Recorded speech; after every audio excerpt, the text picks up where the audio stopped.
Hello, hello, hello. Hello, good afternoon. Welcome to lunch at the Ice House. This is one of our more informal sessions. I want to let you all know that we are live on the Hub Culture live stream on YouTube. So if you want to wave to people around the world who are participating, you're also on candid camera. So if you want to put a bag over your head, please do so now. My name is Stalnaker. I'm the founding director of Hub Culture, and I'm delighted to invite you to join us for a really roundtable conversation about long-term investing. Hub Culture is a social network and many things, but over the last 15 years, we have been thinking a lot about the leading edge of culture, of society. And in 2020, we launched our first hedge fund called the Venn Digital Asset Fund that has been investing and formalizing our portfolio of investments across 4 different categories.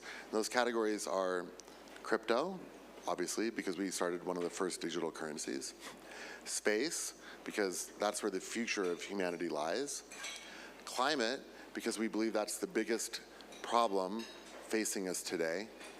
And longevity, because we really believe in moonshot opportunities and the evolution of the species. So these 4 sectors, space, climate, crypto, and longevity, are the anchoring pillars for which we established our fund. And the lens by which we review these opportunities is essentially ESG. Environmental and social governance. And last year we had Jeremy Collar here for this lunch, who's one of the biggest investors in the world, and his company has single-handedly moved over $1 trillion away from factory farming by instituting standards for the way that people and companies invest in companies that produce the food that we eat. And it was a really inspiring moment. And so this year, we're taking it in a different direction. We want to invite a roundtable conversation about these 4 topics for investment. So I'm going to be pulling people up here for these conversations while you guys eat. We have these amazing Parmesan wheels coming up and salads. So it's really casual and informal, this conversation. We're excited to just kind of have a really friendly joint conversation. A little bit about Venn. We have 2 Venn assets that are digital assets. In 2007, we launched Venn, which is an asset-backed digital currency. For those of you who work in crypto, you would think of it a little bit like a stable coin, but it's a stable coin that's diversified with many assets underneath, and carbon is one of those assets. So about 7% of the backing of Venn is carbon, and we've been using that to be able to invest into nature. So we have been buying land and land reserves to put under protection and building that into the algorithmic calculation that values what we call the primary rate for Venn. But during the pandemic, we all had a lot of time to think, and I was thinking a lot about other ways that we could be doing more to support nature. And in COP26 in Glasgow, we announced Venn Oxygen, which is a really radical new form of currency for us. Venn Oxygen is only earned by people who are staking land under protection. And so if you take this mountain behind us of beautiful trees, if you're the owner of those beautiful trees in that land, you could stake it on a shared mapping system and then begin to earn VO2, Venn Oxygen. And our AI calculates the approximate oxygen production of that land and issues a coin for every ton of oxygen that that land produces. So it's the first sort of oxygen as an asset project. And the idea, the reason for doing that is to try to establish incentives for the protection of natural resources in land, particularly those that produce oxygen. So I just want to share with you a quick moment about the impending oxygen issue. This is something that we went really deep on over the last year. How much oxygen do you think is in the atmosphere as a percentage basis? Any idea? So about 20% oxygen across the atmosphere, and nitrogen and other elements are the majority. Carbon is about 0.002% and growing to about 0.004% because of human-led activity. We all know the impacts that that's having on the planet. About 80% of the oxygen produced on the planet comes from phytoplankton, which are processing sunlight into oxygen through the oceans. about 20% comes from land-based sources like forests. And so the issue is that climate is an adaptation level event. It's something that we as humans will survive, but it's not going to be pleasant, especially if we don't hit the 1.5 degree imperative, which right now we're not doing a very good job of approaching. But oxygen is an extinction level event, because if we destroy the sources of oxygen on the planet, we're going to destroy oxygenization. So the reason that this is important is that the pH level of the oceans is generally around 8.5. But because of the carbon that we're pushing into the atmosphere, 60% of that carbon is being sunk back down into the oceans, and that's changing the pH level of the oceans. It's called ocean acidification.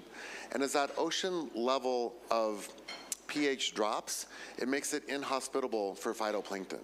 So those phytoplankton, the very base of the entire planet's food chain, are dying, and they're actually dying at a very rapid rate. Just recently, in the last 10 years, they've been able to start to measure some of the changes that are occurring in the oceans.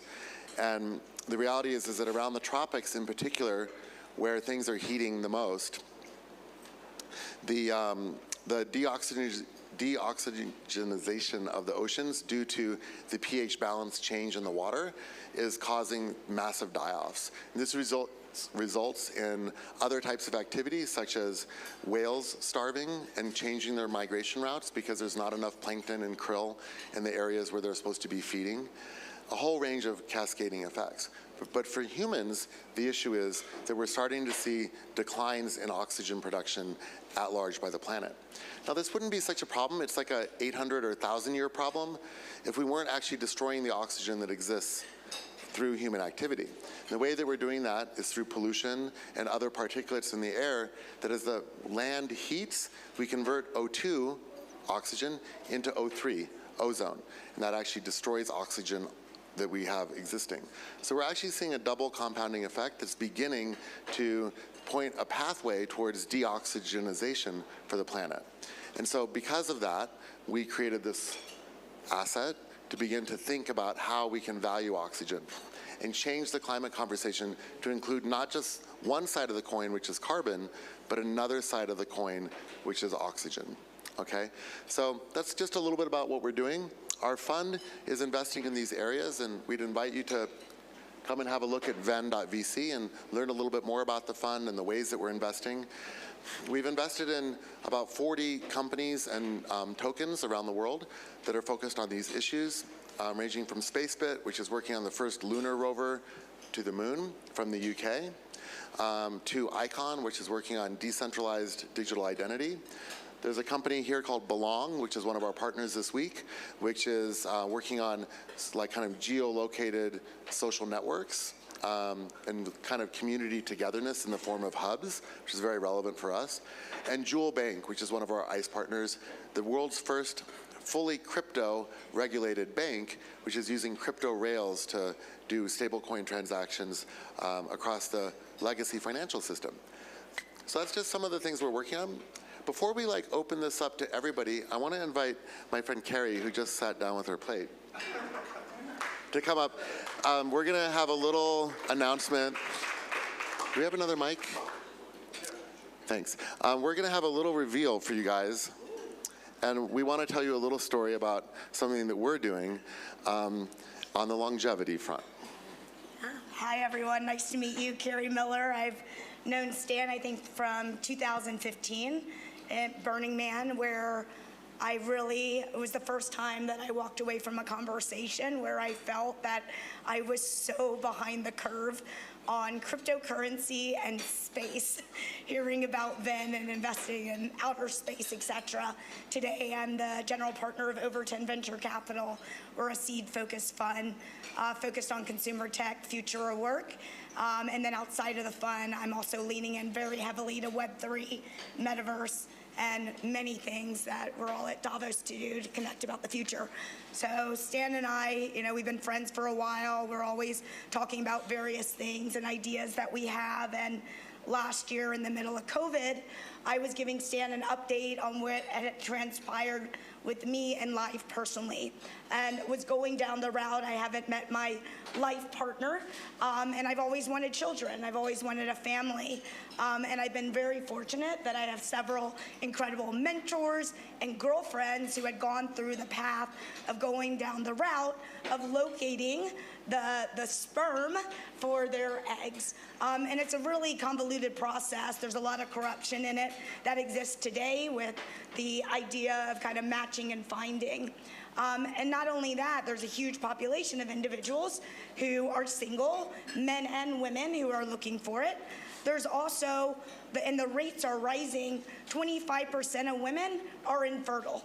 And so regardless if you have a partner or you don't have a partner, there's a disconnect in being able to bring new life into the world. And so today we're really excited to announce Project Spark. Spark is the medical term that actually is when the sperm hits the egg, electricity comes out, comes off. And so with Project Spark is we are creating a technology that is able to help those individuals that are looking for the other side of the equation to be able to bring the next generation into the world. And it's a way that's curating it in a simple way, a very simple way. You can almost think of it as a dating match. A dating app that's matching individuals in an authentic way, and then giving the tools to them from the genetics perspective, because a lot of what causes infertility is making sure that the genetics are a match. And so we have a network and a system to make sure that after that facilitation, we're able to nurture the entire process to conception of life. And then beyond that, we're taking it to the next level, because not only are we facilitating the spark, if you think about 50% of marriages end up in divorce, and bringing up individuals in life and sparks in a world where there's a community around them, why not also facilitate a community that's also able to contribute to providing resources and help for the entire life of the spark. So really excited to be here today and partnering with Stan on this project. If you are an investor, if you are in healthcare, if you yourself have a fertility story, and the more that we talk about it, the more we realize that this isn't just for the 25% that are infertile and or those that are looking to find the match. It affects everyone in some material way. So happy to talk in any time and share more about our vision.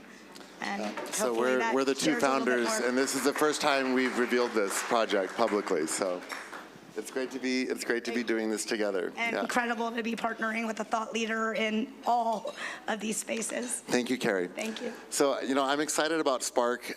It's really, I think, it's another example of thinking long term and kind of breaking the mold about how we approach taboo, because the way that we approach relationships generally, and especially the next generation, everything is evolving so quickly.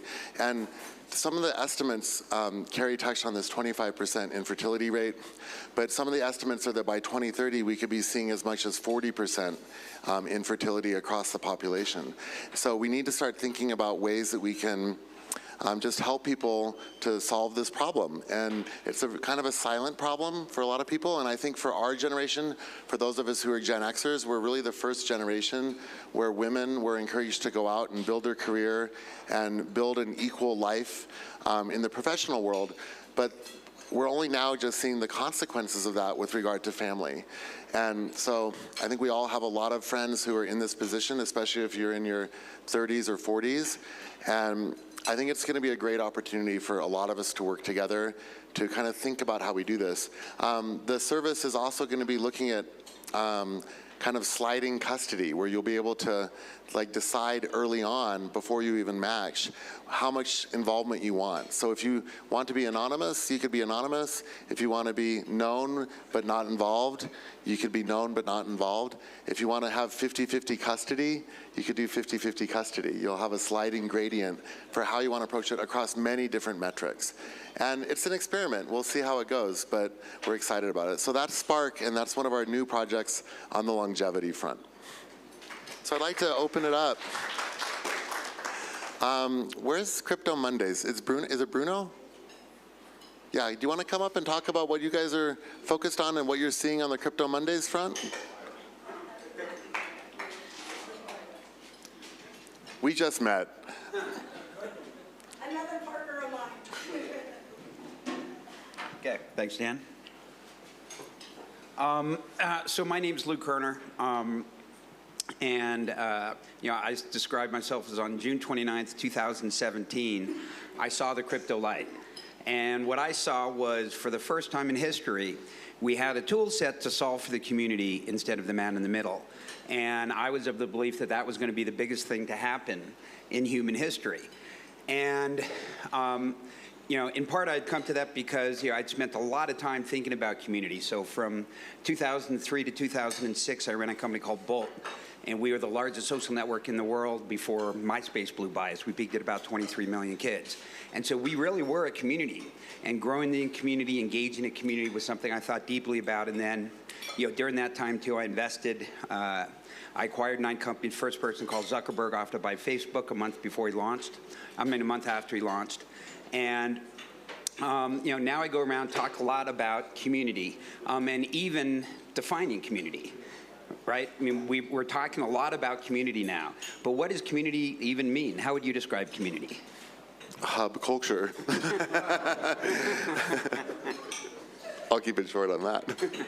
Anybody else have a definition of community they'd want to share? Going once? Anybody?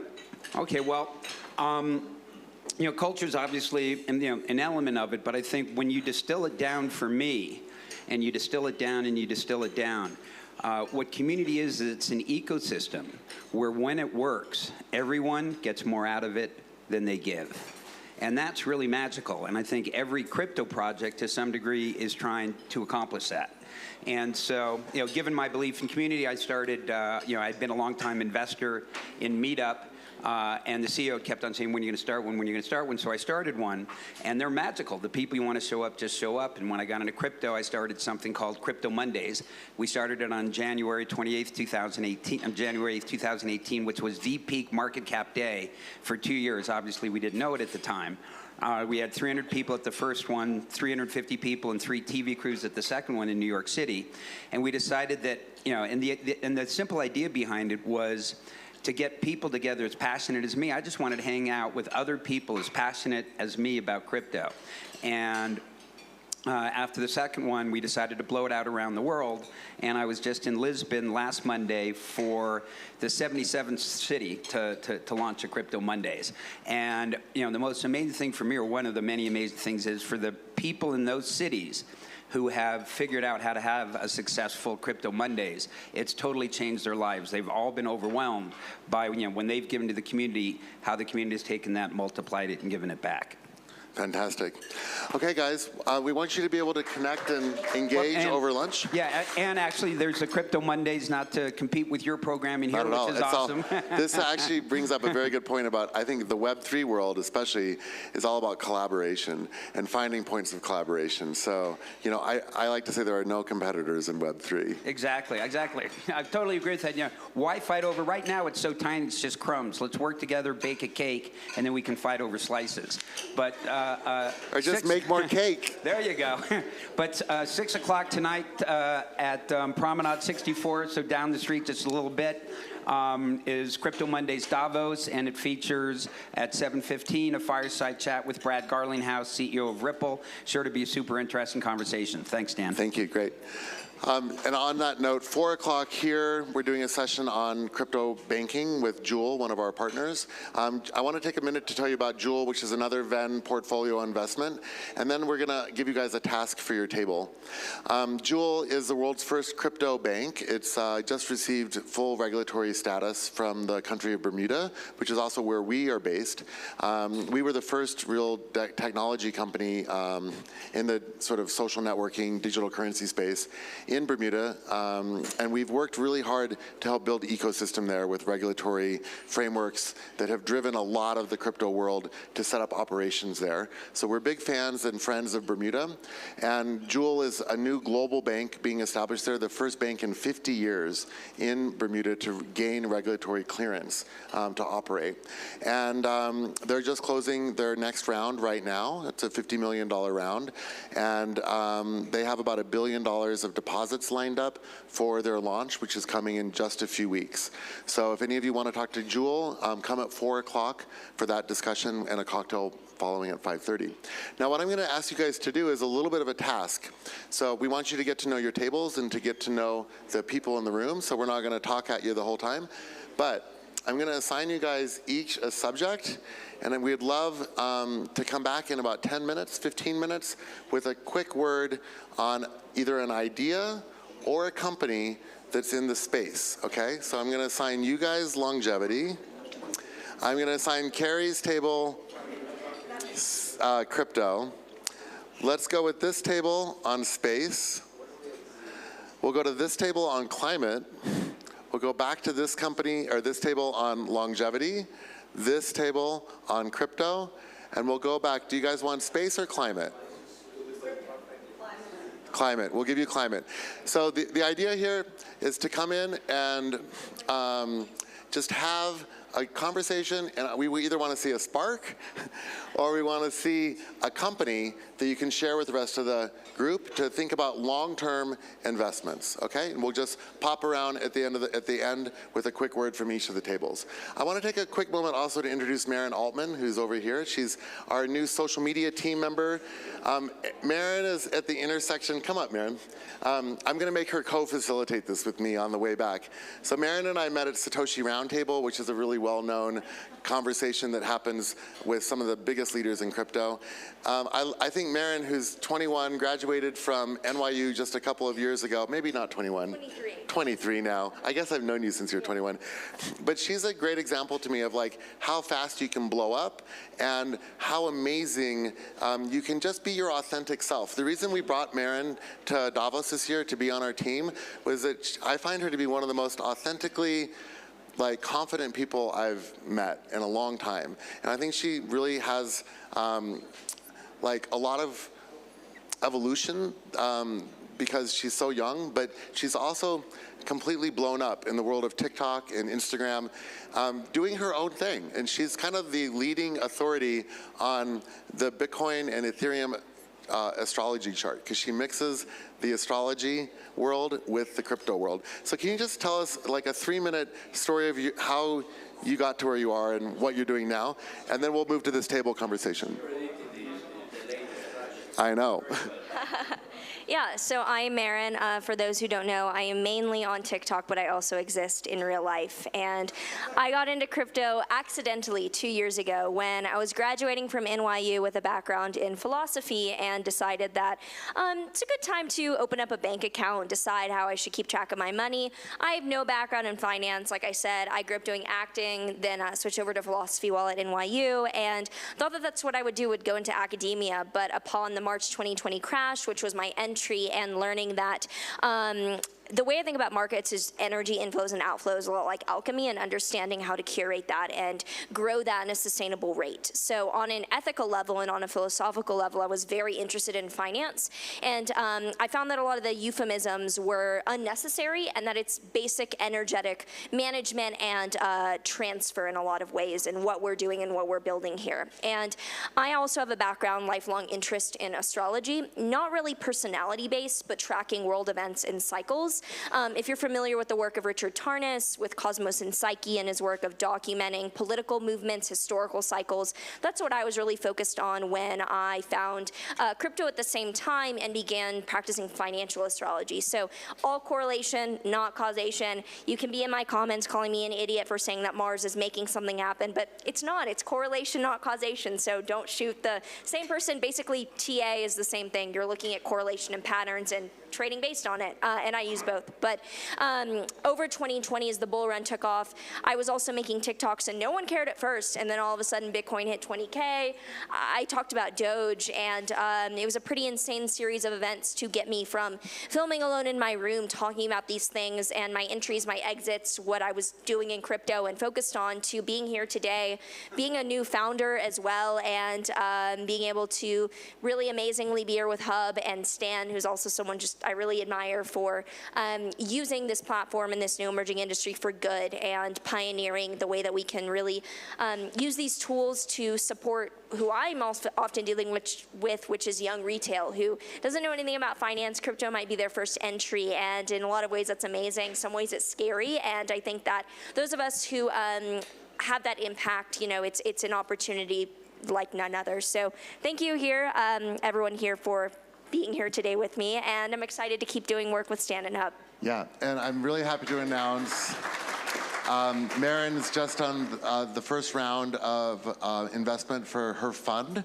She's actually raising capital for basically an Astro fund. It's called Astrace, and we're a seed investor through the fund, the VDAF, into her new company, Astrace. So take one moment and just tell them, give us the 30-second elevator for investors on Astrace.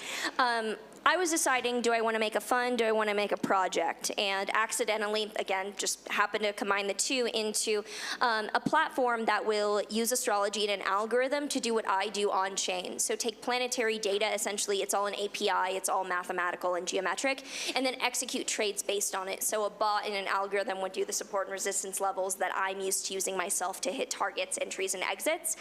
With that algorithm, first and foremost, we're powering a vault, similar to Yearn or Ribbon. Instead, though, it's astrology trading. And there's different also mechanisms where you can make your own vault to compete with us if you think your algorithm can beat it. And the algorithm will first go into the vault, but for the kids who are a lot of my audience who are new into crypto but maybe not trading, they want the daily horoscopes, the dating app, the other things. So the same algorithm can power that. I mean, it's making decisions based on planetary data, good or bad, up or down. So yeah, we've just closed the first round. We are now raising other rounds and starting development. And I just came from Poland to talk with my developers. So that's the other exciting chapter, going from just trader now to founder. Congratulations. So we're really excited to be backing young talent like this. And if you want to talk to Marin on social media, she's our face of TikTok this week, and she's really doing a lot of great work with the social media team. Thanks, Marin. Thank you. Okay, let's dive into those conversations. We're giving you like 10 minutes, 10 minutes, and then we're gonna popcorn around. And check out this Parmesan wheel, by the way. How good is that?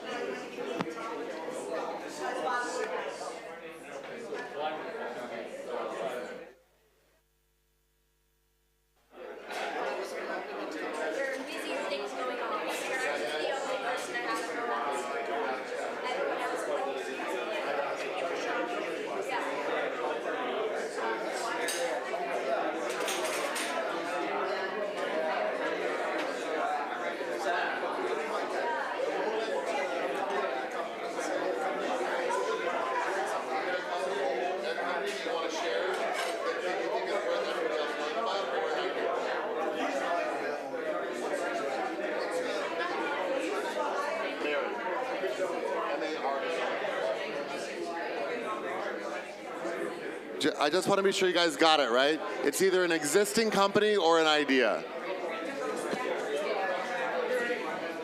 It's an existing company or an idea, okay.